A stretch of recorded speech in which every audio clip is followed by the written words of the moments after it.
know if any of you guys have been down to the river, but the water really dropped. It's about 300. I Wow. think it's less than that.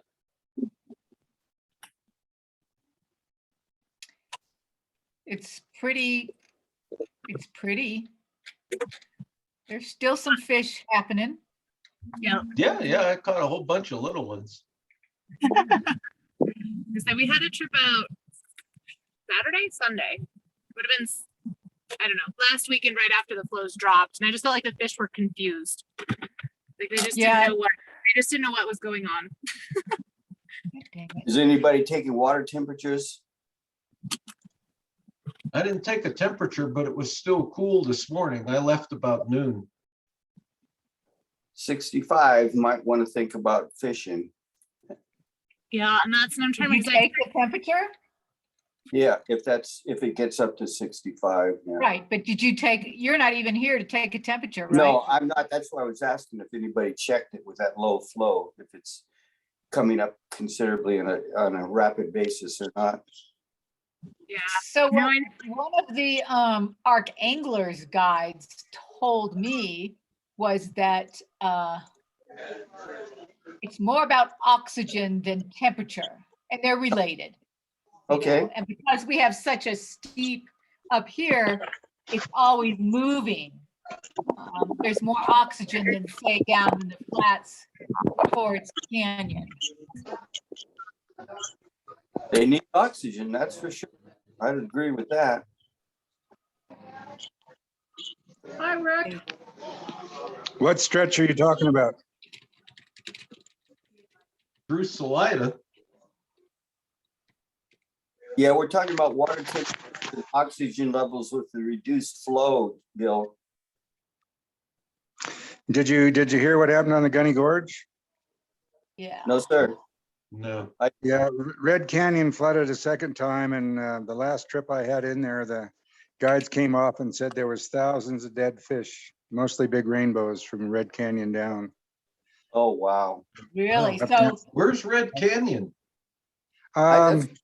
That's You where know, can as you go through Red Canyon Rapid, I stop on the right a lot, and there's these little caves you can have lunch in that are, out of the Yeah. sun. Yeah, And it's I've sort been of- in the cave. It's the start of the inner gorge is basically what it is. But so I've canceled all my remaining trips. Yes, I just don't want to take people in there. Bill, when did that happen? Maybe a week, 10 days ago. Oh, that recent. and that's Yeah, above the Smith Fork, right? Oh, way above the fish park. It's like halfway through the canyon. So, there's Ute Park. And so as you come out of Ute Park and that canyon tightens up again, that's Red Canyon right there. And then right at the start of the rapid is where the Red Canyon itself comes in. And so from there down, it's pretty bad. That is So, a big drag. Yeah. yeah. You think that was just a muddy debris flow from a heavy rain, or did they have fire up there? No, it was just rain. It was just a big rain. Okay. Yeah. I'm kind of waiting to see what's going to happen below all those mudslides on the Colorado too. I'm sure the Right. same thing are probably going to happen there. So, That's got. hey, I have a request, you guys. My wife has had a previous engagement that I didn't know about until I got back from collecting wood today. And I'm wondering if my little part of the agenda I could do early. Sure. You and Jim need to go first then. So as soon as we get to committee reports, which will be right after the consent agenda, we'll dive in and let you two take it. Thank you. Shall we start the meeting then, or are Sure. we? Let's Bill, do it. what time to get going? Help them. Bill, Yep. I'm how on. soon, how soon do you need to get moving? Well, just as quickly as I can. So whatever we need to do first is fine. And Okay, well, let's call the meeting to order then, and we'll get started. We only have one item under the consent agenda, approval of the minutes from the April 14th last board meeting. Boy, that was a long time ago. Can't believe we haven't met since as a board. Can I have a motion to approve the minutes? Has everyone looked them over? Yep. Move to approve. Second, Very Is good. that Bill? Anyone opposed? Then we are approving the minutes. Committee reports. Jim, how soon do you have to move on? Shall we go with Bill first and then Yes, you? I could wait till about 6:40 to 45 Okay, very good. Jim, to leave. very good. Thank you. Tell us about labor. Bill. So we've got the thing set up with stocking of the fish with the DOW. I've got the T-shirts being printed by Brandon Ward or Ken Brandon. And so far I've had about 10 or 11 responses for volunteers for the event. And obviously the Optimist Club is going to do the breakfast and the lunch, so we don't have to worry about those kind of things. And Bob and Marjorie we're gonna go down to the shed on the 31st and get the things that we need. They said we don't need the little pop-up tents and stuff, but they've given me a list, but they're gonna kind of meet me there and make sure we get everything that we need as far as measuring the fish and having all the things that we need for registration. And so I think the thing is pretty much on course. And again, thanks Tom Polka for getting that alert out, and thanks everybody who has responded so far to volunteer. And I think that we're pretty much on track to do that. I think that they usually have about 100 kids, and I think Salida usually has a lot more than that, but Salida only had 100 this year. So I'm kind of anticipating that maybe there'll be fewer in Buena Vista, but it's hard to say. And the other thing I just wanted to bring up is this whole thing with the Union Mill that's coming up out of Fairplay. And I've had a conversation with the guy from the Department of Mines and Energy or whatever it is. And he says that if anybody wants to write a letter, he will accept them up until midnight tonight instead of at 5 o'clock, because I told him we had this meeting and we wouldn't be meeting till 6. But it does have to be a PDF? PDF, yes. Thanks, Karen. That's the format that they have to have. And so I think people have seen, the letter I sent, and anybody can write whatever they want. But I think the more opposition we have to that, and then I think on my letter, I also copied all the county commissioners. And I think that would also be important. So again, if anybody has time this evening to go ahead and write something up and get it to them. And I'm guessing that what we sent from the TU board has gone in. Is that correct, Rick? That is correct. I filed this morning So I have a Using, question. using I Jason spoke Will. with David. Go I ahead. spoke with David Nickum today from CTU after we got Jason's thing, and I sent my individual one. I did not mention to you. Rick, was your letter from the board? This on the Union Mill? I don't think so. I checked off as an organization and as a individual for collegiate Okay. peaks. So Okay, you're- and this will be coming up more. But David suggested, he said they didn't seem to have a great deal of problem with it, nor did Jason.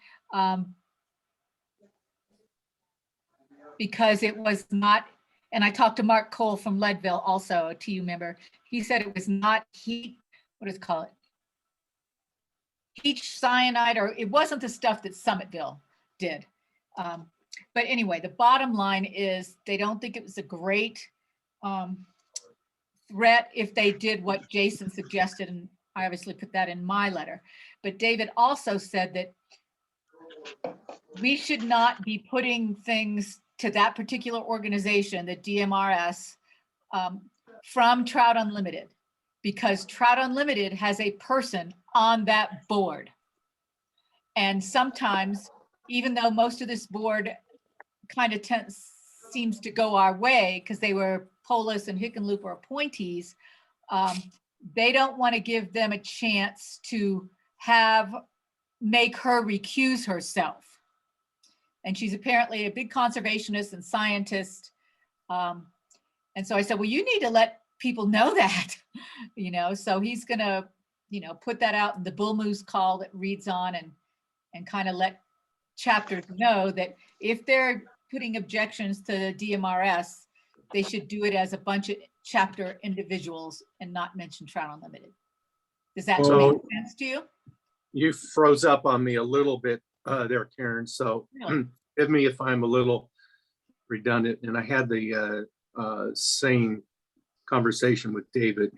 Okay, Lauren Duncan is the name of the Right. person with TU who's got a science and conservation background. And so we put her in a conflict of interest if we voice officially as TU any positive or negative comment on anything in front of DRMS, which she serves on that board. And I'm sorry if I'm redundant, Karen, if you already covered that. you're fine.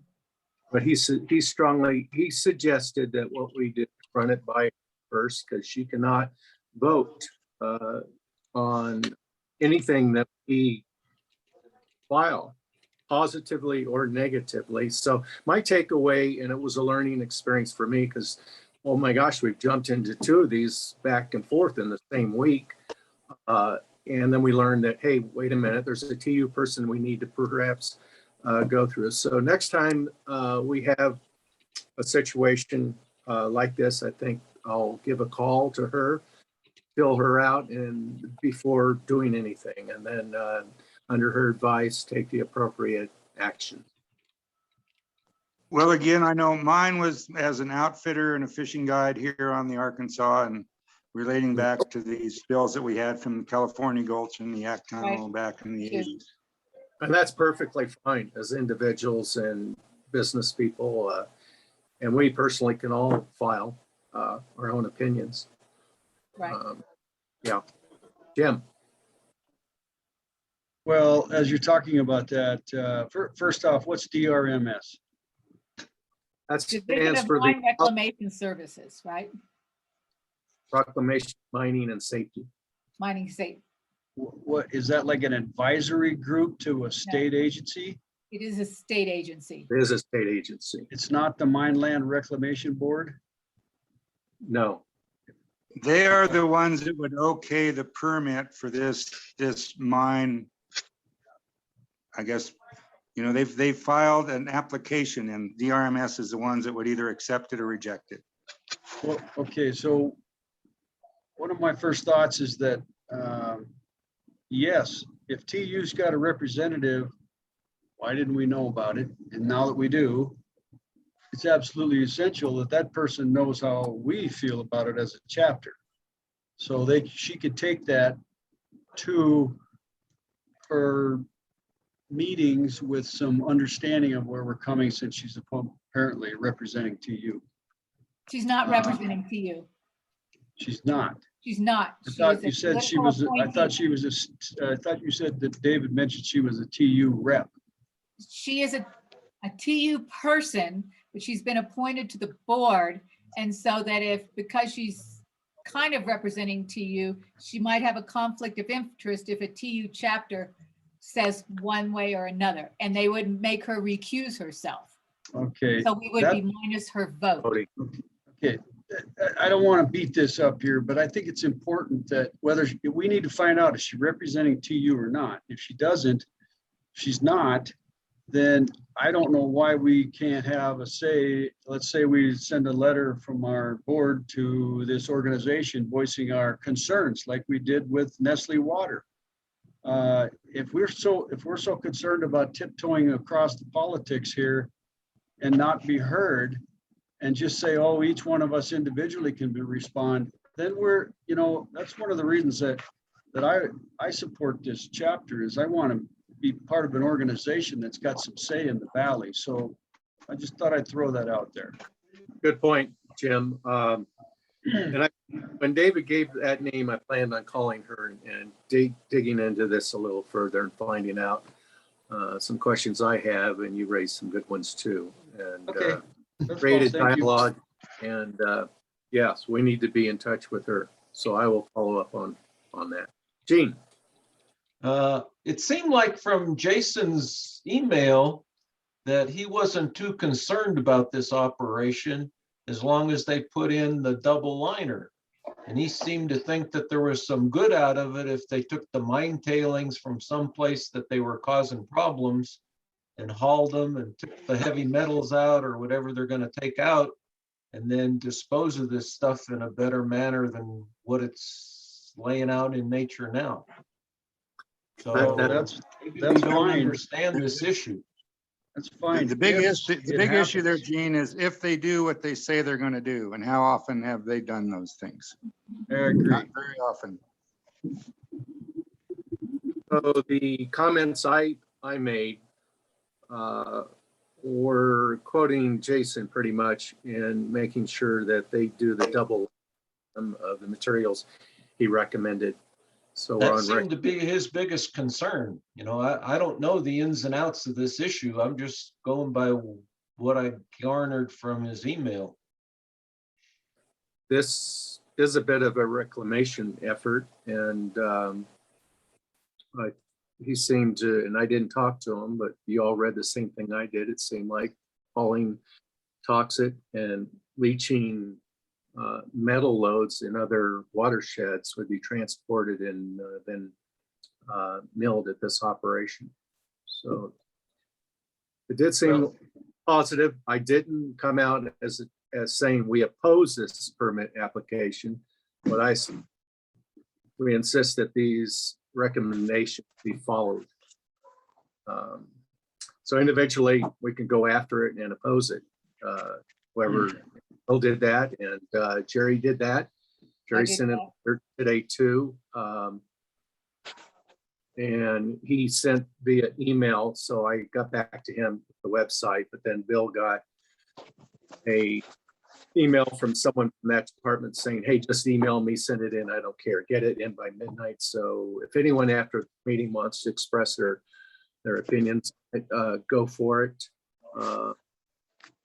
It was in Bill's email, that person to contact and their address, I believe. Is that so, Bill?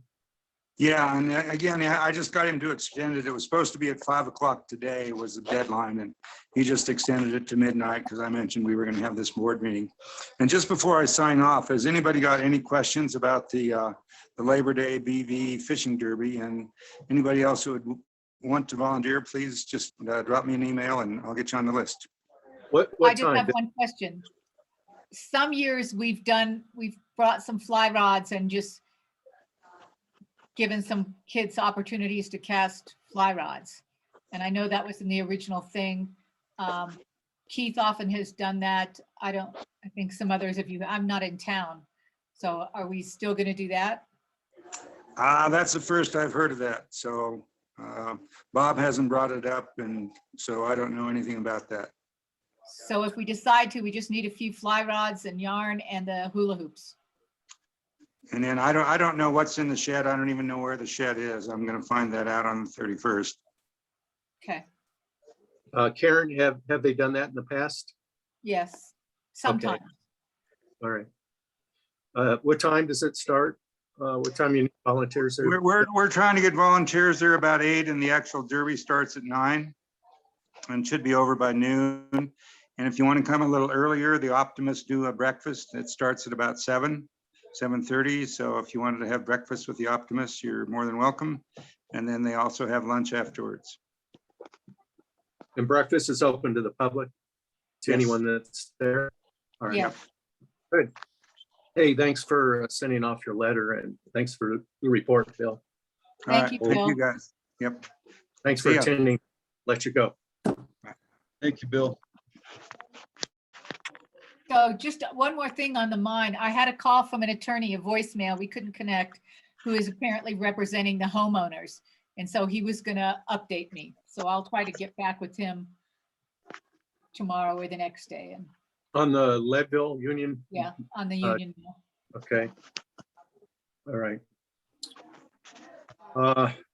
Jim, why don't you take it on? Jim attended field trip 2 weeks ago. What's the date on that? August 5th. Okay. For the Upper Arkansas Watershed Partnership. A lot of people were there, and I wanted to attend. I was out of town. I'm glad you were available to represent us. at that important meeting. Jim, tell us what happened. Okay, just briefly here, I'll hit some high points, and most of you, I would guess, know that Keith Krebs has been involved in this from day one, whichever day that was. But he was there also. And as was he a- there? Keith Krebs was there also. And so what this was called was the stream management planning that focused on fluvial hazard zone mapping. Now, don't tune out. Let me tell Gotcha, you what, buddy. let me tell you what fluvial means. Exactly the kind of thing that happened with what Bill Dvorak just described. We have a flash flood upstream, it comes into the river, blows the crap out of the place, all this debris and deposit is in the stream, on the banks, floods property, you name it. We have debris everywhere, fish are dead. And so what a segue into what I was going to tell you is that this, I thought, oh man, this is going to be a real yawner. And I have to tell you that there was all kinds of different people at this, including one of the high-level Colorado Water Conservation Board representatives who was traveling the state at the time, and he made it a point to be there. So he was a key part of this because he has worked with and has hired the scientist who gave the main presentation. And I think what I want to do is forward the email that I got that I'm looking at right now on another screen from the River Network, which sponsored this workshop. And the River Network is something I never heard about before.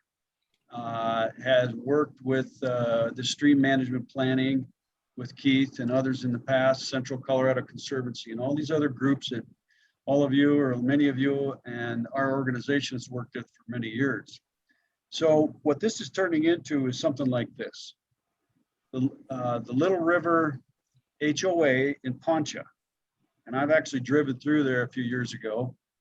If you haven't, you should, because now they're having problems with the stream meandering and taking out banks and you know, we're talking about flood zone, floodplains, now fluvial flow, like all these rains we've had this year, debris coming down the stream. So they got 3 representatives there, all ears and really curious about what's going to go on and so forth. So what this is turning into is more of a, like the realtors tune into, or yeah, they use Colorado FHZ, which is the fluvial, wrong one, the FEMA floodplain maps. Right. If you go to the FEMA website, our realtors all over the country are using this to help decide for their owners and their buyers whether they're in a floodplain and whether they advise them on getting a flood insurance. Now we're talking about the fluvial flow, all the flood like coming into Glenwood Canyon now and all across the country where we've got more wildfires, where there's debris flowing in. This has turned into something that I think is going to get to be a much bigger deal very quickly because of what we're seeing, especially in the West. So what does this have to do with us, stream management planning and the testing like Keith has been involved with? It's probably going to be turned more into Upper Arkansas Headwaters Partnership and River Networks working with the agencies and landowners to be more thoughtful and aware of where they're putting their subdivisions and where they're actually in a potential hazard zone and how it also affects the water quality downstream. So all of this stuff in a nutshell was very interesting. It was a half-day session. It should have been a full day or 2 days. So what I will forward this email to Tom and Rick and let them glean from it what you like in terms of, I can forward it to the whole board, actually, I can do that. But I think this is something that we should become more familiar with. There's the website, which I opened up a little bit ago. It's just amazing what's on that thing. the Stream Management Planning Colorado SMP website. And so when I forward this email, they emphasized, and even in this email to the River Network folks, focusing on this website with a boatload of information on things that could be helpful to all of us. So yes, that was a bit interesting session that I think we're gonna probably want to stay very involved with. Their goal is to continue this partnership where I know it's critical that this chapter be in that partnership for the long run. And I believe this is one more thing that we're going to be involved with, that we, you know, and all the other ones that we're involved with now. This is going to become a big deal. So any questions about it? Yeah, Jim. How many were there? How many people? Yeah. Yeah, I counted 25. Oh, that's And good. they were people that were representatives of their organization. Somebody was there from Trinidad. Somebody else was there from Pueblo, I think. Another person that sat down at my table, because I told her I was in the forestry business. She was very curious about her organization and how the watershed is being affected by the fires and this and that. She's from, I think it's called Spencer, west of Glenwood Springs. So they were from everywhere. There was somebody there, I think even from Cheyenne, Wyoming. Wow. So somehow they've have a network of folks where they've got a outreach that really is focused in on the high level scientific research that's being done by Michael Blazewicz, incredibly knowledgeable man that's been doing the scientific work for the Colorado Water Conservation Board. And again, a lot of this is in this email that I'll forward to everyone. And then I think it's something that Tom Pelka can glean some pretty good info out of for the next newsletter too.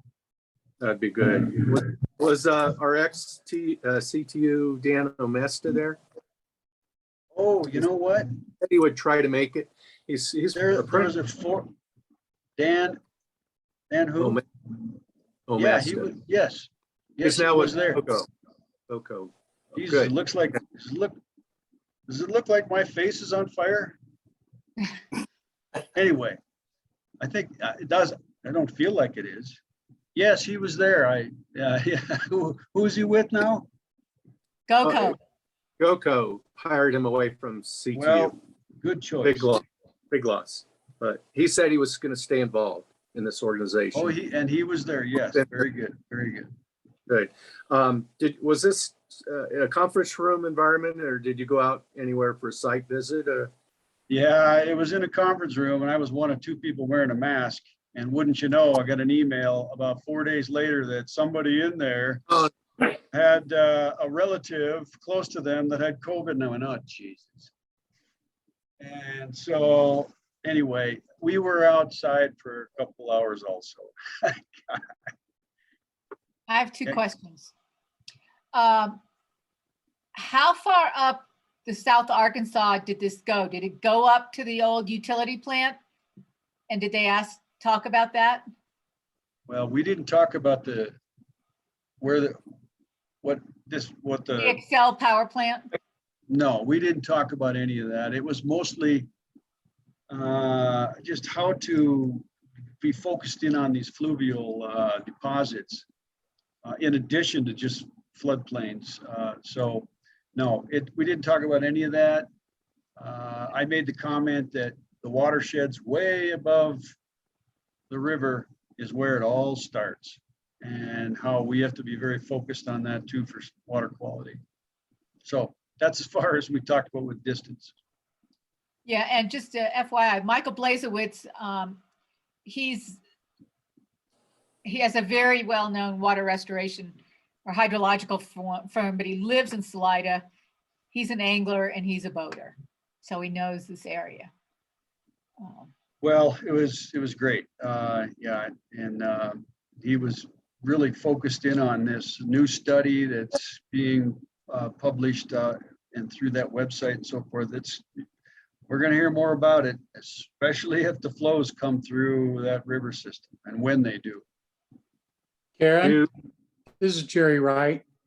Hi. Hi, If you Jerry. go to, hey, if you go to the website that Jim was mentioning for the Upper Arkansas, there is a map, a project map that defines the area that they're going to be working in as far as the Arkansas River. And I have seen those very convoluted maps. Unfortunately, I can't blow it up, so I can't tell you where it goes as far as how far up the Little Arkansas. Oh, I don't think it goes much past Poncha. thank you, Jerry. I'm sorry, Karen. If that's what you were asking, yes, that's all part of why they said go to the Streamflow 3 SMP website for more info on that kind of thing. Yeah, that'll be interesting to get that email. So thank you, Jim, for spending your day like that. Well, and also, you know, by the way, Rick and others, I am a rep on, I think, Karen, you're talking about the XL dam way up above. There hasn't been any more discussion on that either and how this may affect all this, but part of the reason I wanted to attend this is to see how all this may tie in. It is going to tie in, so Great. plenty Maybe- to keep busy with. Yeah. Maybe that will end up being a containment pond, kind of hole. Well, count That's- your hours, Jim, and send them to me. You know, Oh, you know Yeah. what? God, it's in the hundreds now. I forget. I haven't been keeping track of them, but I guess I have a damn spreadsheet I sent you. Oh, I know. I guess. Jesus, you caught me. Do your homework. You can do it on paper. I don't care. Just Okay, I'll do it. guesstimate. I'll do it. I'll do it. Have they, God, I'm such a nag. you got to do it. We need those reminders, Karen. Is that a quarterly? Are they going to try to meet quarterly, Jim? Do they have it an announced next meeting date yet? You mean for what I attended? Yeah. No, they're working very closely with Central Colorado Conservancy and Buffy Length, who's one of their conservation folks that Keith has worked with forever. They're trying to get, I think, organized to the point where they're going to set one up, but they didn't really focus in on when. But I'm sure I'll be hearing about it, and Keith will too. But we definitely want to have some representation in this group in the long run, and not just Keith all the time. So because he's doing so much with them already. Right. Well, Jim, we're happy you found the time to attend, and I hope you continue on with them. Yeah, and you bet. Glad to help. All righty. And speaking of Buffy, have we ever had her give No. us a report or talk on any of her projects like Badger Creek? That's a huge and a big one, and I'd love to learn more about that. All She's right, I not, can update you a little on that. Reed was just telling me about that. It has nothing to do with fisheries. It's all about restoring a wetland to keep more water on the land and maybe help prevent siltation much higher for the on the system. river. And you know what, by the way, Rick, that was one of my points is the project like that does affect our stream quality in the Ark and other places because they're in the watershed. So even though it may not have anything directly to do with fisheries, whenever we have an opportunity to work with a group like this and they're having projects like that, I think with that project and several others that they had mentioned that they're working on with ranchers and so forth, I think it'd be a great update for our membership. Maybe another general meeting, whether it's by Zoom or at a distance or however we're going to do this again. I think Buffy and her colleague, I forget her name, both of them were there with the Conservancy. I think they would be really informative for all of us, whether it's our board and or a few members or all of our members. I think it'd be very interesting to hear that. So I'd encourage it. Hey, good. Thanks again. You got to run. We're going to move on, and thanks for your report, Jim. You bet. You want to stay tuned in or not whenever you have to drop it? I'll be here about another 10 minutes. Go ahead. Okay. Moving on, y'all received Tom Arnott's membership report. I have no comments on that. It's pretty it looks pretty much the same every month. Letters have gone out and so forth. Scholarship committee update. We also sent out a little update there, and we had no one apply for the fall semester. So Amazing. we're Did saving. information actually go out? Yeah, Barbara sends out to several colleges in the area and beyond, to the deans of the science schools, and the same regular contacts that she has regularly, and nobody. So I don't know what to tell you other than we're saving. Pam, how much are we saving? About $2,500, $3,000 if we don't use that money for this semester that gets carried forward. All right, advocacy, the Dawson mine. I think we're all pretty much up to speed on. Excuse me, Jean had a question there. Yeah, do we advertise these scholarships in the local paper? She does. I don't think in the papers, because you have to be a sophomore, completing your sophomore year, I think. So that's why it usually goes to the colleges. But sometimes I think we've had them in press releases. Karen's right. So the ad isn't geared towards Salida High School or the local high schools. Years ago, the scholarship committee put one of the rules is that you have to be a junior. I think they probably learned the hard way by giving scholarships perhaps to first year college students that didn't really know their way and dropped out or whatever. So this is aimed specifically at kids who sort of are on an alignment towards what they want to do. Hopefully by their junior year, they know where they're going or what they But it'd vaguely still want. be worth putting it in the local papers. But she has done that in the past. I can't speak to that this specific semester. So any questions on Zephyr Gold Mine? We jumped in there again pretty quick last second. Tom Palka did an excellent job sending links out and letters, and there's also a survey you can take to object. And the chapter officially opposed, like we did 2 years ago. Same operator, same area, different mineral. Any comments on this issue? They seem to be doing a lot. The chapter seems to be doing carrying that advocacy banner. I think it's wonderful. Fundraising. So if y'all remember a few meetings back, my plan was to do a direct mail to membership this year, end of the year, also to businesses and everyone we can think of, asking for an annual donation to their favorite nonprofit organization. In lieu of, and Pam can speak to this a little better, but with not having a Project Healing Waters event, with not having a scholarship this semester, or 2 scholarships, we've had 2 each the previous couple years, each semester. We're not in need of as much money as we normally would. So I'm thinking fundraising might get scaled back to a direct ask letter to membership, and maybe to a couple key businesses, perhaps Triton. We've been in their court this year, and they've got over $1 million to give out locally over the next 10 years, 1.3 million or something.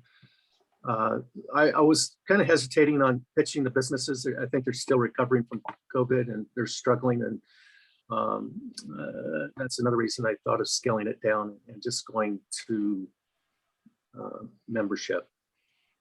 Any thoughts, input here on that? Yeah, I do. I think that's a good idea. I wonder if we couldn't schedule that so it kind of, we send out that information and tell them that they can easily either send us a check or do it through Colorado Gives on Colorado Gives Day, which would give us just, a little bit extra money because we get extra money from the foundation. And we did some of that last year, just not in coordination with the big membership plea, but just a thought. I know, Pam, you were involved with some of the Colorado Gives stuff, I think. When is that? I forget. It's It's in December. I think it's like the first part of first December. Tuesday. I'll find out here in a minute. Yeah. And Karen, to your remark about getting additional funds from the foundation as part of Colorado Gives, we have actually not been getting any identifiable additional dollars. And let me just say that the dollars flow through CTU. Oh, that's right. Yes. They We can't- could do it separately, I think. No, I've asked, and it's such a small additional amount. It's not honestly, I think, worth their Worth time it? to sort out the 25 additional dollars we're gonna get.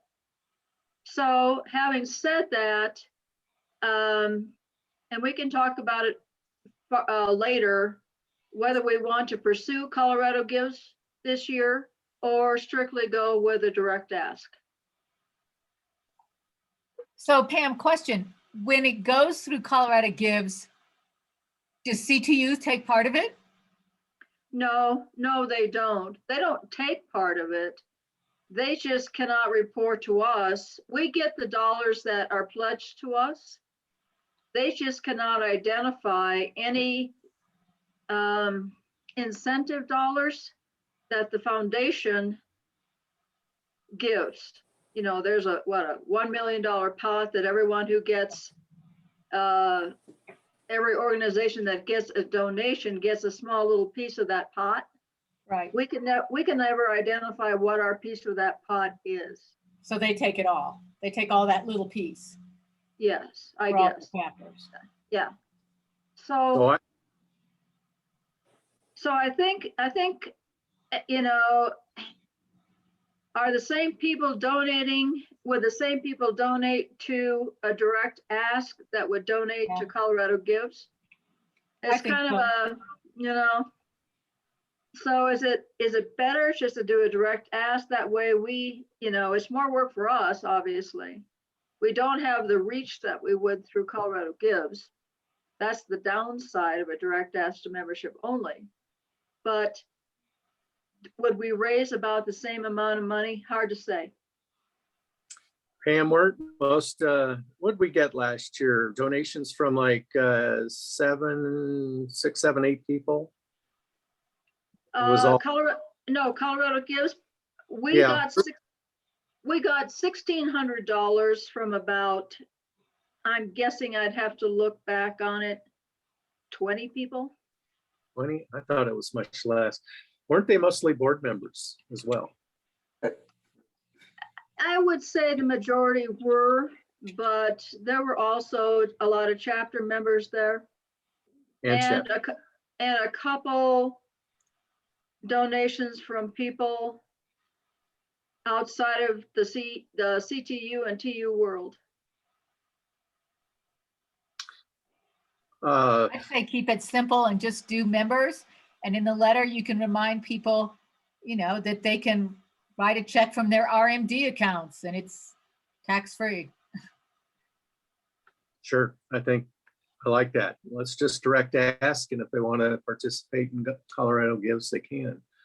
And I think end of the year is a good time. It's tax season. People are thinking of their annual donation and hit them up when they're pulling their checkbook out at the end of the year for, that kind of giving. Oh, by the way, the Mount Mill's asking for your favorite waiter, your favorite restaurant, your favorite nonprofit. Don't forget to vote for Collegiate Peaks as your favorite nonprofit. I don't know if any of that does that, but thought I'd slide that in. So are any other comments on, anyone feel strongly one way or the other? Any other comments on fundraising? All right, I guess not.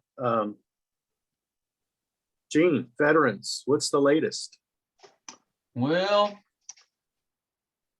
our relationship with the Colorado Springs chapter has disintegrated. The people that we were dealing with are no longer there, and they got pushed out by the national headquarters folks. So there's new people that were sent in to run the program, and they're trying to get some trips together, and they're looking for trip leads, assistant trip leads, photographers, mentors, fly casters, just about anybody. So I think the organization that we were dealing with, it has just imploded.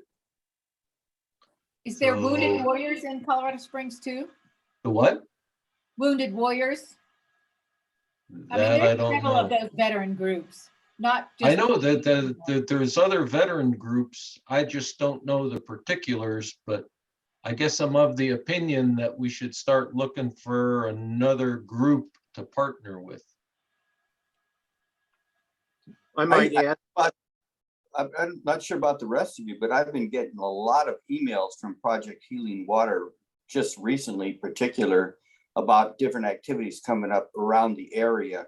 You know, I think they took over all of their email lists that included a lot of us. Are the rest of you getting those Yeah. as Yeah. well? so I think they're in this transition phase, which remains to be seen how effective they are in duplicating the previous efforts. But I wouldn't say that we should not individually support them. I mean, it's all about the veterans, and this is a management change, and the management may turn out to be good people. Who knows? Some of these groups or outings look interesting. They're similar to what they've done before. And if anyone here wants to participate at an individual level, go for it. I've been thinking of it myself. I'm selling my truck. I'm down a vehicle, so I'm kind of hesitating, and I can't really get around until I get my vehicle, which is back ordered from Toyota for 3 months. One day I might see it by Christmas. I don't know, but I would, if I could, and see how, try one out and see what's the latest. So Yeah, if Gene, anybody wants to volunteer, the one email said they were desperate for Yes. volunteers. yeah, So but I'll be- again, do all that training stuff again. I mean, that turned me off. And there is a Wounded Warriors program in Colorado Springs.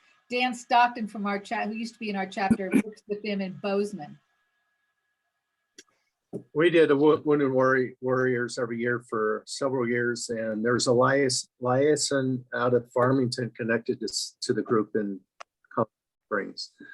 It was a weird deal getting people that far, but that's an alternative. So would the board like me to investigate Wounded Warriors out of Colorado Springs and see what they might be able to do with us? Yeah, Are we why not? still, you know, our main thing was the Hayden Meadows event that we put on, and I thought that is pretty successful. And then we were helping out with Skip, the event at Skip Harrigis's place by the bottom of Browns Canyon. And Skip decided he wasn't going to participate this year. So I don't know if that's a permanent thing and he's going to come back next year. And But that was something local that several of us helped out with. Is that the And Hillegas, that didn't happen this year. was that the Hillegas Ranch area Yeah. there? Yeah, okay. Was that through any organization? I mean, I've known. That was a Project Healing Waters event. Yeah, They paid for the lunch, and Charlie Adams always ran the show, and I helped out for a few years. Well, several of us did. So if there was something closer by, okay, may I do a mentor, but I'm not about to volunteer for trip lead or anything, or a casting instructor. But have we seen you cast before? Well, All right, so you'll follow up with Wounded Warriors, and this season's kind of winding down anyway for Project Healing Waters. yeah. Come back next season full blast and got their shit together, and Yeah, who knows? I think we should plan on doing our Hayden Meadows trip, and in the meantime, look for somebody to partner with to get us like 10 vets up there, because But aren't there enough? I mean, I don't know. Both ends of the county have VFWs, but I think one of the concerns might be insurance. yes. liability. And I know we have liability for our events, for some of our events, but I don't know how far that carries. I have the insurer's name and contact. Well, I know the guy who just stepped down as the commander of the Legion in Salida. American and Legion too, yeah. I don't think there's anybody at the Legion that is chomping at the bit to go fishing from talking to this guy, but Okay. and I've advertised things through the Legion before. I just don't. If we were covered via our own insurance that we have through National for our events, I wonder if we couldn't just advertise something local and make it specific for veterans under 50 who've been to the Middle East, to Afghanistan or Iraq or something. I mean, just to get some younger people. It's just a thought.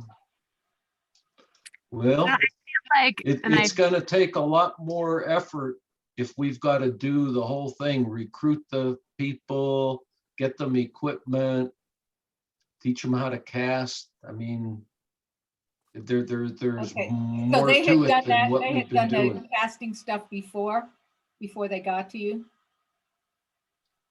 Project Healing Waters vetted all these people that we were dealing with, made sure they had equipment. Okay.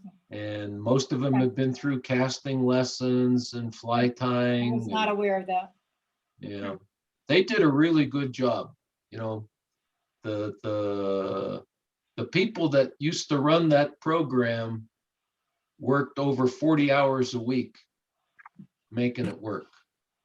And they're the people that got booted out. That's A few years ago, Ken Iwasama tried to do something locally, and he just Yeah. ran into roadblocks the whole way, and he just finally gave up and said, "The I heck with it." remember that. I think. The liability insurance issue is huge, Karen. We looked at that at Five Rivers 10, 15 years ago, and we're thinking the same thing, same conversation right now. How we just do this? And a couple of people that were signed into looking into it said it was a clusterfuck of a whole bunch of, and we decided, nah, it would have taken someone a lot of hours to get that, just the insurance liability issue, all the forms, all the stuff. We walked away from it, decided we'd just stay attached with Wounded Warriors as they were dealing with it, and it was a hassle for them, and they have a couple full-time people dealing with insurance, and that's all they do. And anyway. Yeah, that was one of the big advantages of working with Project Healing Waters. They had a lot of hoops that you had to jump through, but if you jumped through the hoops, they took responsibility. And boy, do they have hoops.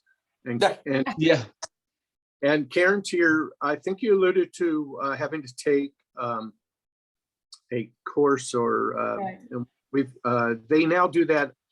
The 2 or 3 emails back, they said you can do that online, redo it. So if you want to mentor or volunteer, they'll send you a link. And I think she explained, read something, take the multiple yeah, you answer, take a test afterward. and you're done with it online. And so much easier way than what we had to do before, which is go to a classroom that Charlie set up to go through a 2-hour presentation. Well, it used to be you had to go to Colorado Springs. Yeah, you did that, didn't you? Yeah, and I got it changed to let them have Charlie do it.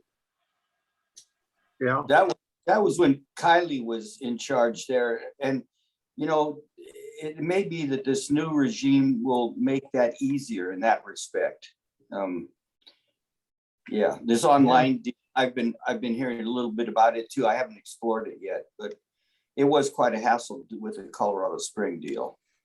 Yeah. So Jean, is it worth a call, since you've been familiar with it, to the new people at Project Healing Waters and say, should we still be involved or look Well, for I'm another sure partner, they'd or say what? yes. Yeah. They Well, would I but- don't think they're, what are we gonna offer? The Hayden Meadows trip, right? right, you just say, hey, we've done this before. This is what we're willing to do. If it works, you know, in partnership with you. I We think have they're good having relationships problems with other people. finding group leads and assistant leads and all the entourage of people for, yeah, they're having, Yeah, They've the got more skilled 4, positions. and they're not filling their positions for the top leaders. So we could Okay. throw that at it, but I don't know if we'll have a trip lead, an assistant trip lead, and a photographer, and a this and a that, but just my feeling from reading their emails. Well, we have about 10 months to get this figured out, so. Good. For Me next too, year, for I'm that sure matter. this will work out. Yeah, I thought you were asking about this summer. I think scrambling to put a few trips together, and they're having difficulties staffing these trips. Anything else? All right, well, let's Subject? move on. Let's move on, okay. Jean, you sent out a monotube report. I think it was pretty clear. How come I didn't get that? Well, I sent it to Karen and Rick. Monotube report? Huh. No, it was one report for the vets and the monotubes and the picnic all on one half a So- page. So anyway, I think the volunteers at Sands Lake are doing a good job. Over at Franz Lake, we have some good Samaritans that are emptying our tubes over there on a pretty regular basis. Sometimes when I go over, they're pretty full. Today I went over, there wasn't a thing in either one of our tubes, so somebody just cleaned them out. Good, So somebody's helping us out over at Franz Lake. all right. And the only thing I'd like to bring before the board is several people commented that we only have one tube at Sands Lake, and it's at one end of the lake, and why don't we have more tubes at Sands Lake? So they're going through that renovation of Sands Lake thing. Maybe this is a time to talk to those people that are fixing up Sands Lake a little bit and see if they want another tube down the far end, and we could put in another tube. Are they Sounds like going a to, good idea. is there work going on? Yeah, I Or- thought Garna is, cleaning it up. I thought and CCC was doing that too. I thought they finished all Well, the plans. yeah, the whole, there was kind of a consortium of people fixing up Sands Lake.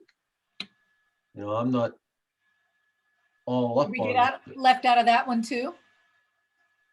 Well- Well, we could volunteer to come and chop weeds and brush, I guess. We got some notices on helping to volunteer, I think from them. I don't think Yeah, we sent them out to our own membership. I can't remember. I don't think we asked our members to participate. Yeah, I don't think we did. Yeah. I think we should have one at the other end. It's a long way. And if I did it to put another one up. Do we have to check with anyone? Well, I think we should, and we probably need another sticker on there. I don't know if we have any more of those metal plates that are on the tubes. They're a little out of date, but if Pam, we you want to and get some, built a lot of those, didn't you? Put them up here and there. Yes, yes, and we just used our chapter stickers on them. You okay. know, yeah, so that's really the only sticker that was on them. So but there's I- no I- sticker that says monofilament only, no trash or anything? No, it'd be great to find a sticker that says that. But I think it's a good idea to check with Garna and say, we're open to adding another tube. Because that's probably in Okay. Well, their, it's CPW, Yeah, isn't it? CPW. CPW owns that. oh, We really? need to check with them. Yeah, it's a CPW lake. It's part of the hatchery. Right. Okay, well, get a hold of CPW. I don't think they would object. Okay, you want Um, me to do that? Yeah, let Gene do that, Pam. Since he's the mono guy. But I have a question for you. Okay. Because you and your husband put a lot of tubes around. And I was just down last week at the Blue Triton work project that Karen put together. And I went over and saw, I was just checking, driving around, kind of, I've only been there once before and trying to familiarize myself with what's going on. There's a little fishing parking area that Triton's developed and made available. And there's a monotube there. Yes. Going, oh my gosh, where are all these? And I saw one up at, so the point I'm getting is they're here and they're there. Can you put a little couple sentence deal in the next newsletter listing all the locations and asking membership if they're ever fishing at any of those locations? Please stop and empty them while you're there. I can Um, do, yeah, I can do that. It's interesting you mentioned that one at I think it's called Big Springs. No, Is it's Ruby there- Mountain Springs. Okay, Yeah, Ruby Mountain Springs, there's never anything in it. There was this day and I Was didn't have, I didn't have I've emptied my truck out, so there's nothing in it. I normally have plastic bags, all kinds of stuff I could have. So next time anyone's up at Ruby Mountain, it needs emptying. Okay, so Pam, we'll take that one on because Reed goes out there periodically to put Browns Canyon monument maps out there at Ruby Mountain. So I'm assigning him to that.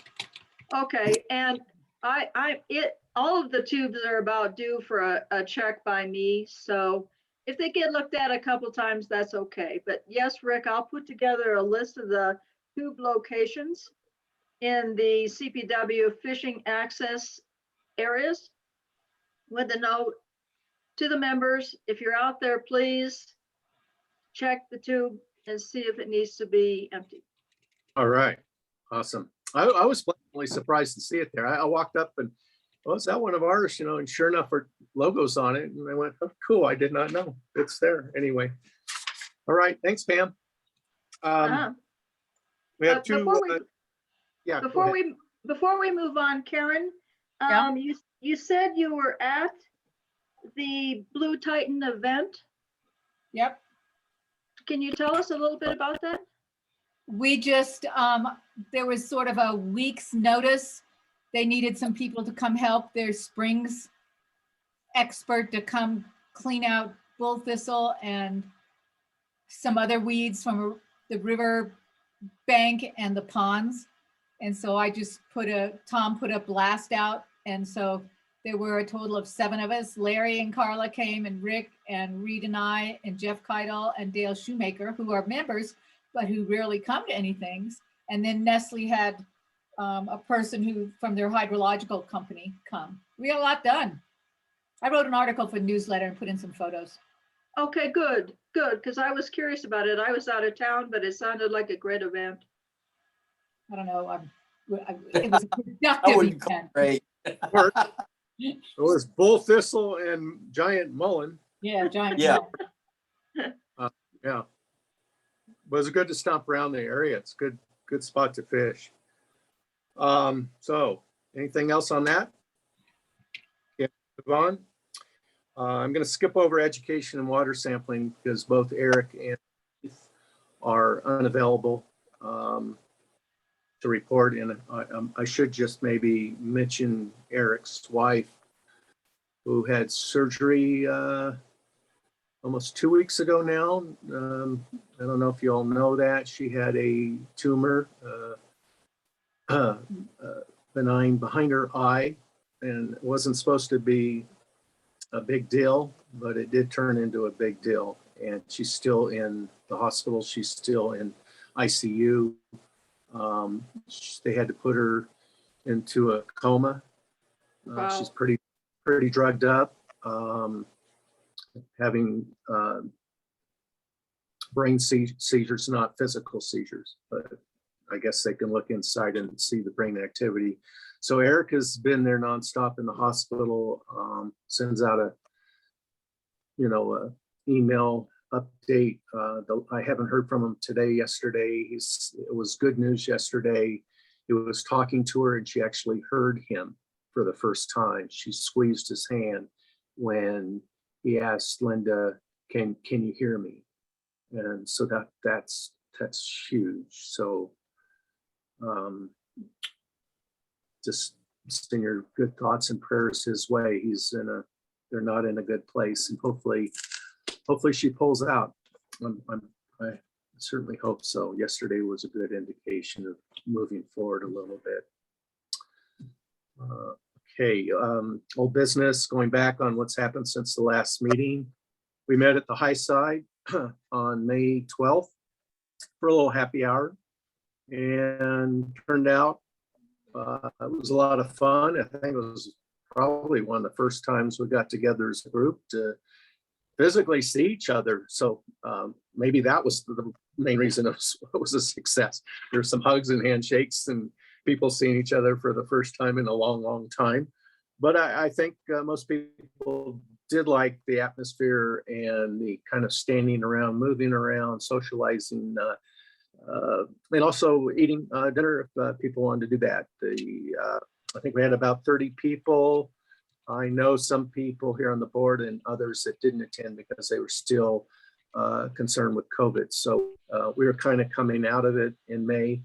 And I think attendance would have been better had it been a couple months later. The restaurant, I thought might have been disappointed that, I said, I don't know how many we're going to have. We could have 20 to 40, 50, who knows? And they were happy with 30. So they made some money.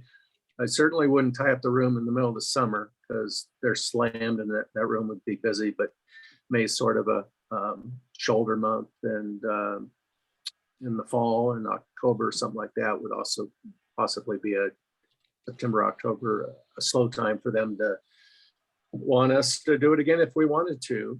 Having said that, next month we have Moonlight Pizza, our nonprofit 10% rebate that we get back from them. So that will be our opportunity, our next opportunity for socializing, getting together. And I propose, if you want to run into people, maybe get there around 5 o'clock.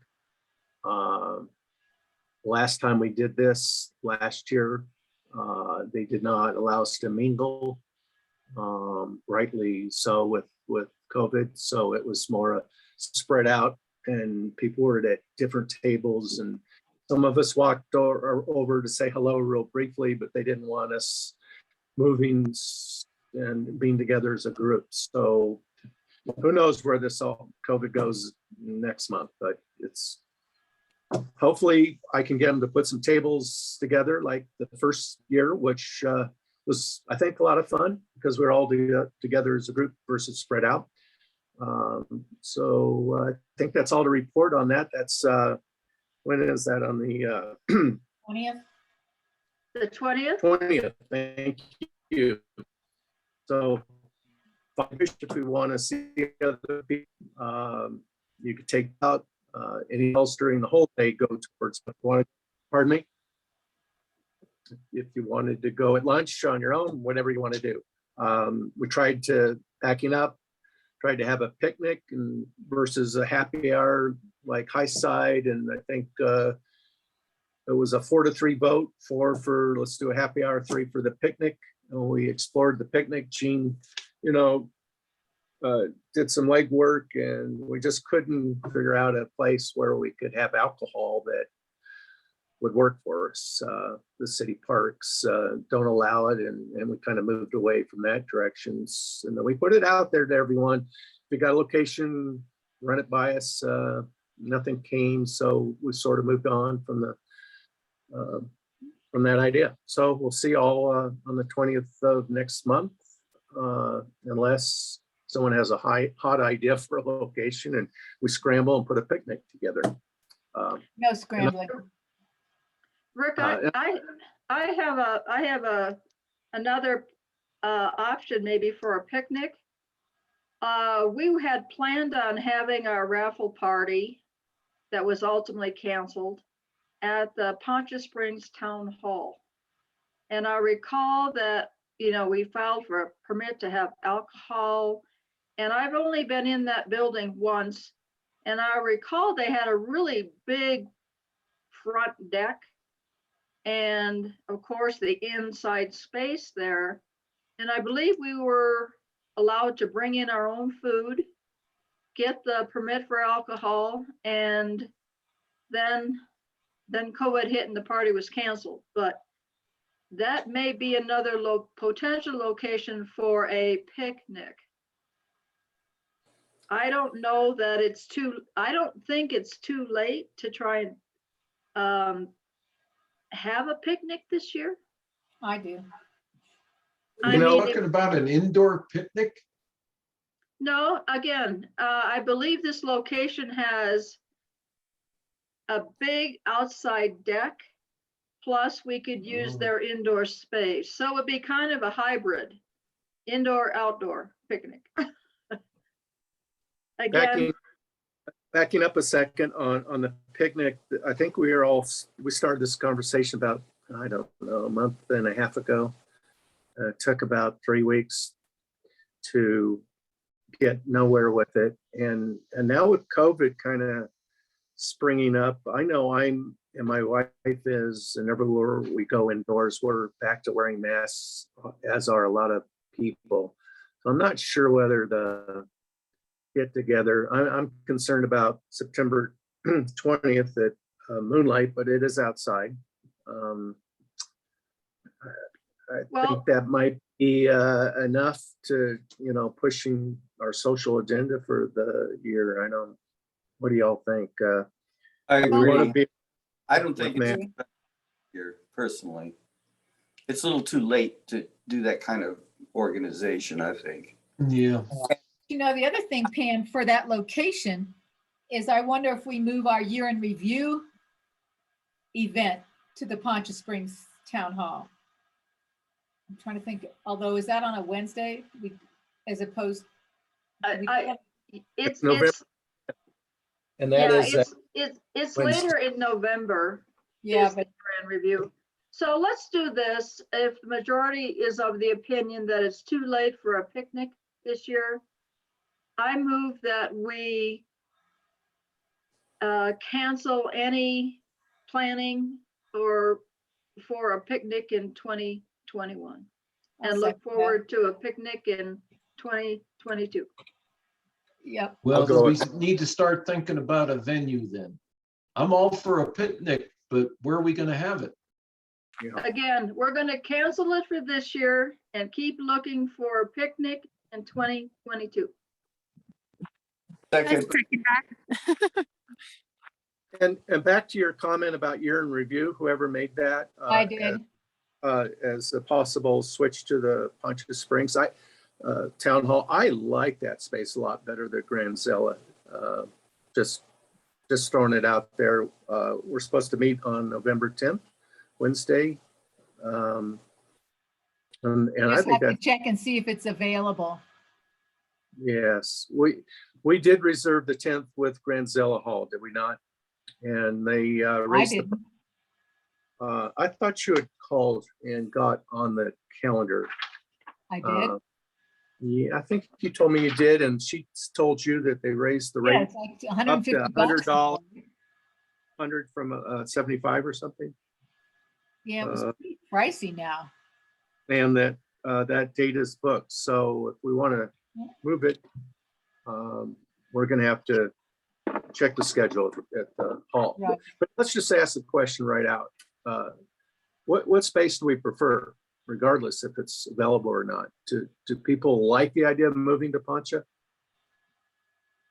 Is it more centrally located for our BV and Northern friends than where it is now? It is. It is, and it's a lot nicer.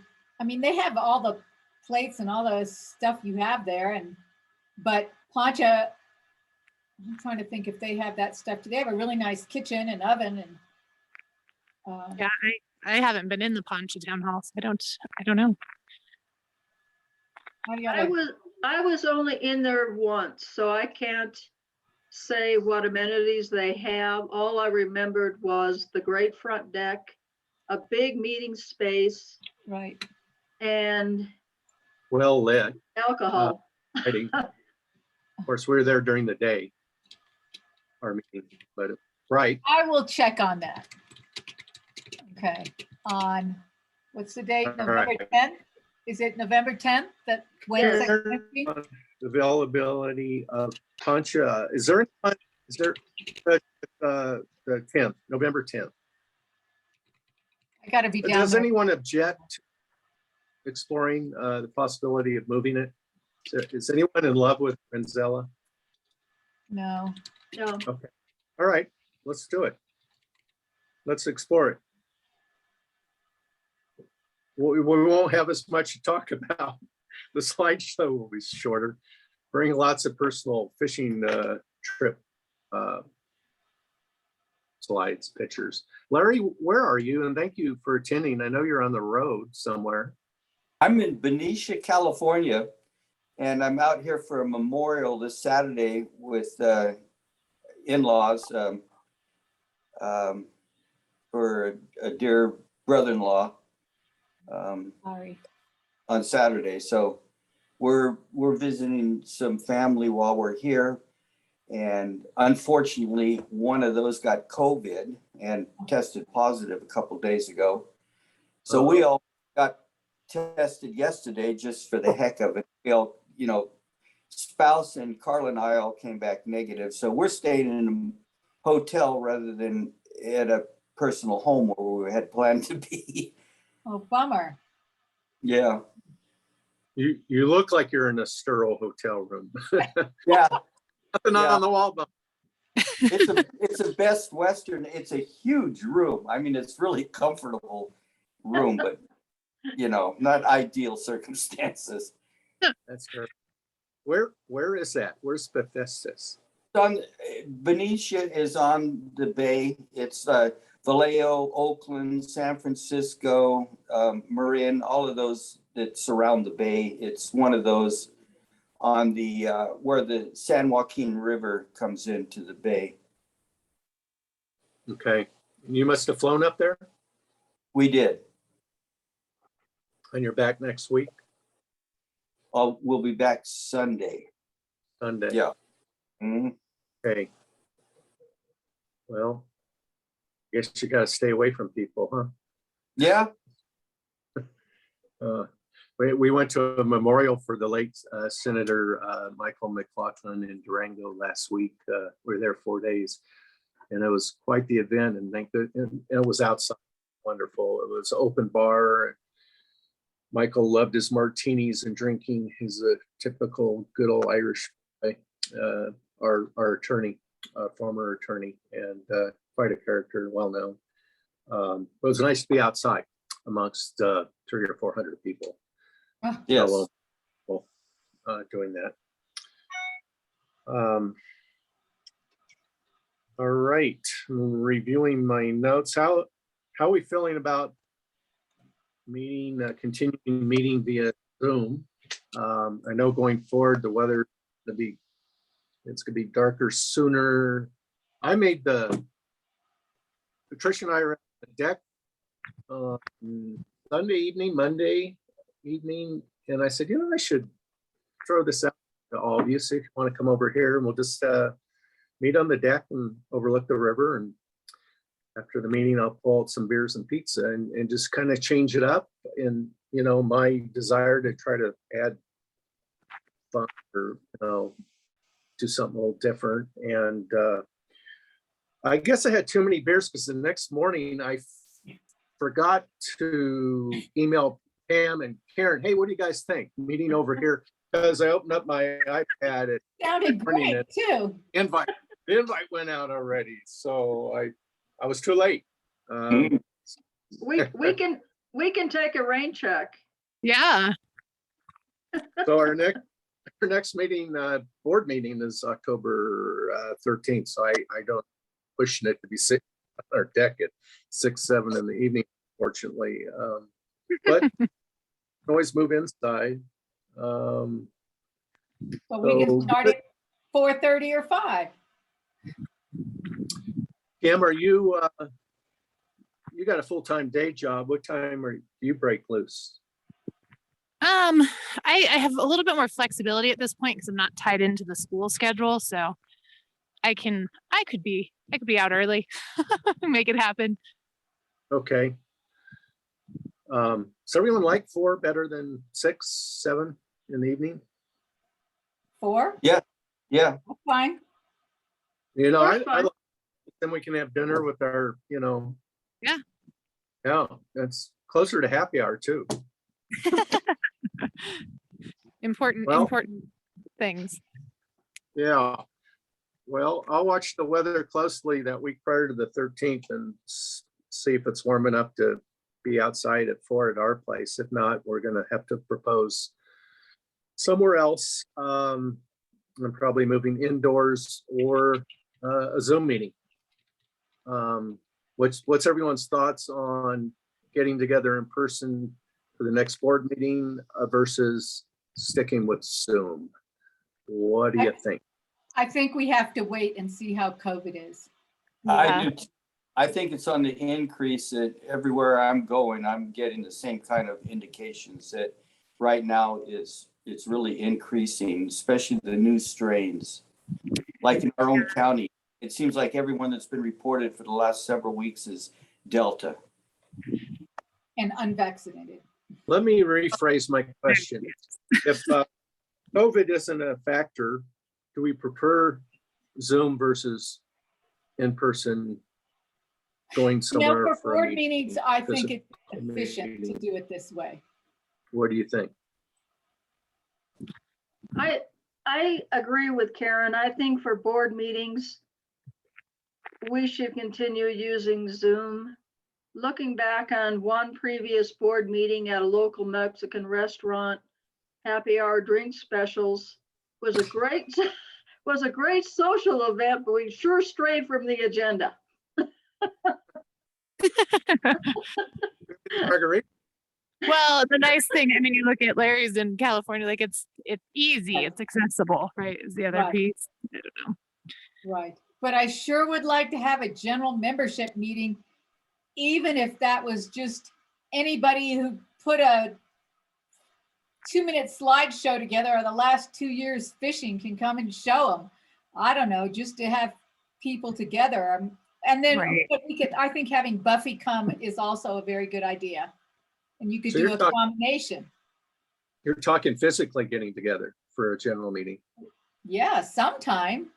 Well, that's the year in review meeting. That's Yeah, our that's true, Gene. get together. If we can pull it off. Yeah. Yeah, if we can pull it off, and COVID is an unknown moving forward, I guess it's going to be week by week, month by month, I guess. We'll just have to revisit that down the road. So at So this can- point, we'll, Can I just ask a question?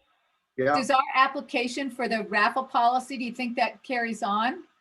We need to just change some dates or the alcohol thing, or I just ask at Poncha Town Hall?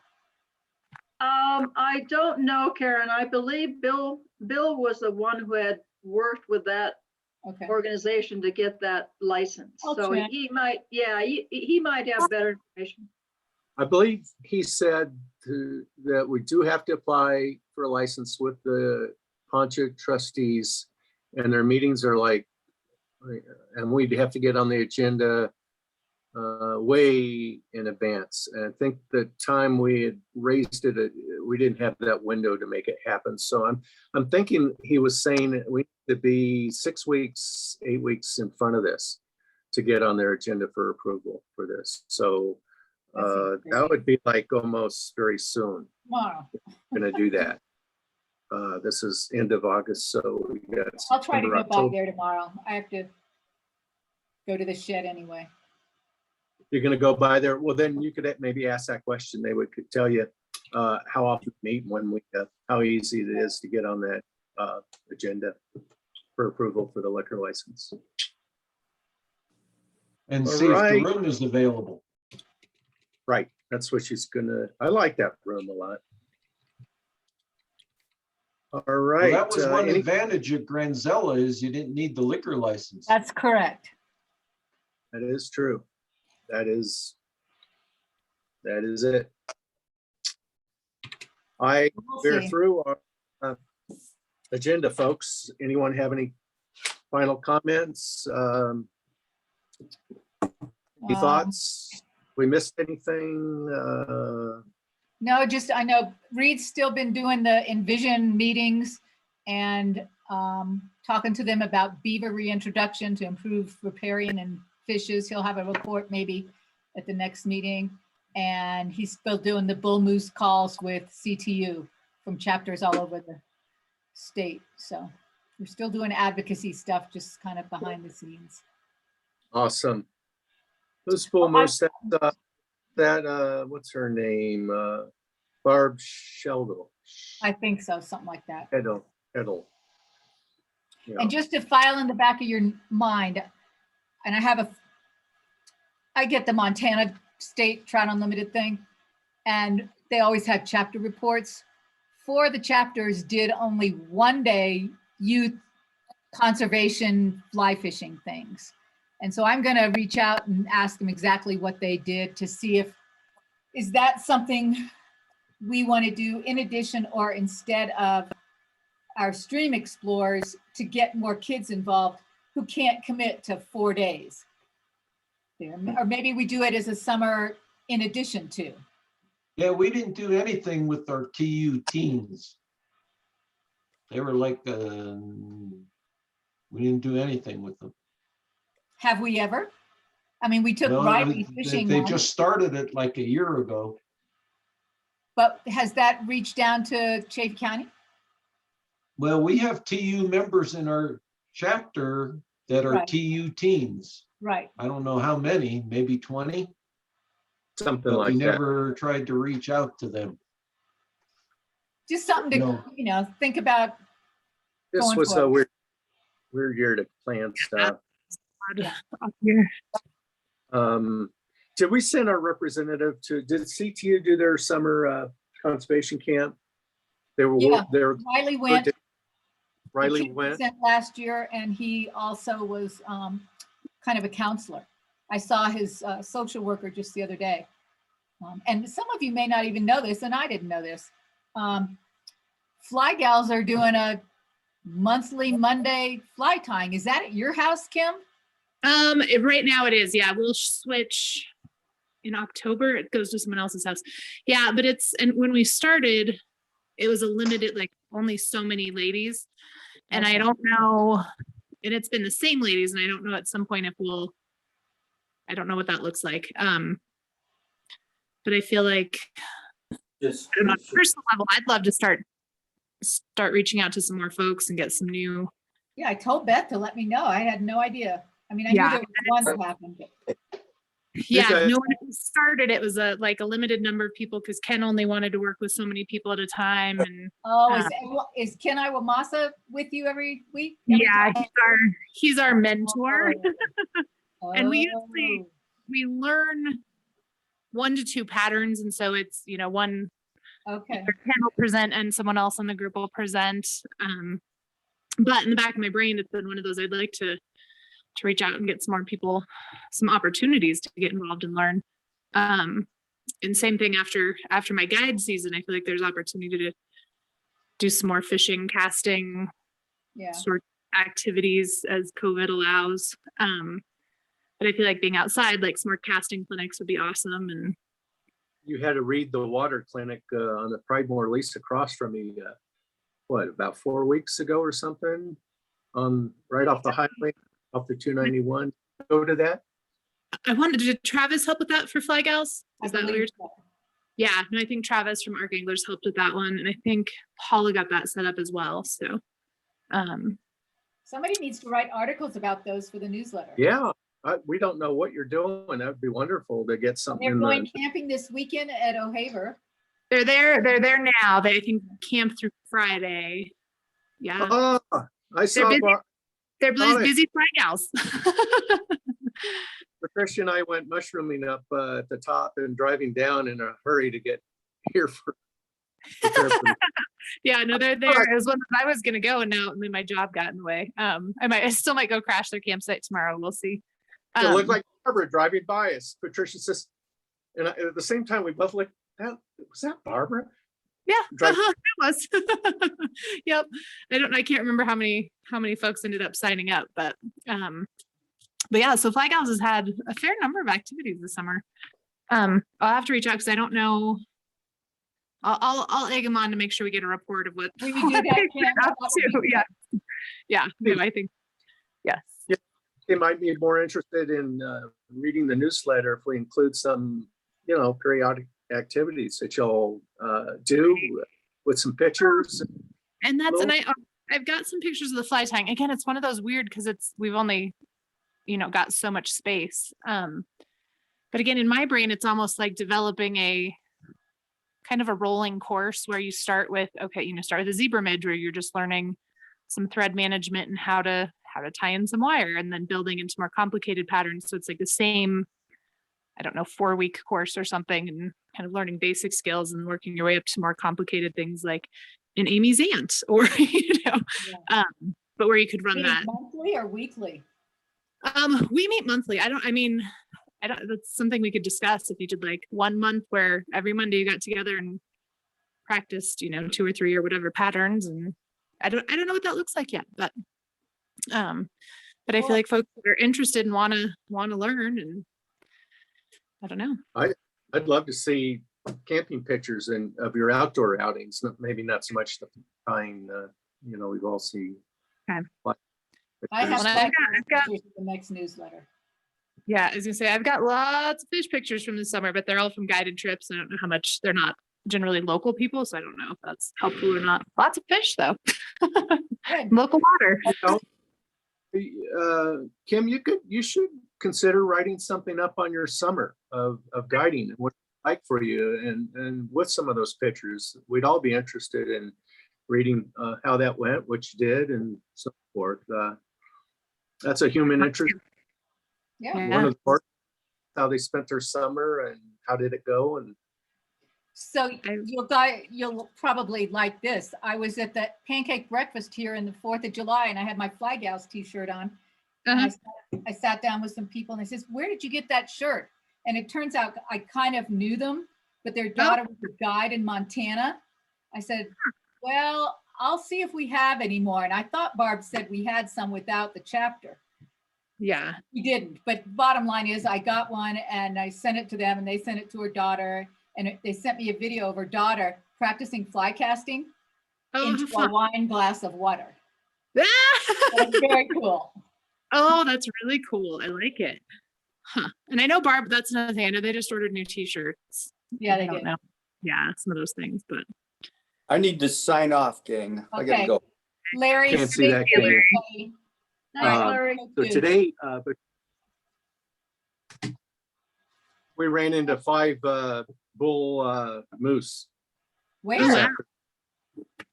At St. Elmo or where? up Marshall Pass, almost up the top. Oh, really? Yeah. Very cool. Big guys. big, two of them had huge antlers, two were smaller, but these are the biggest antlers I've seen in Wow. Colorado. That was, all right. Shall we Okay. have a adjourn if we have no other comments or suggestions? Are we done here? We're Rick, done.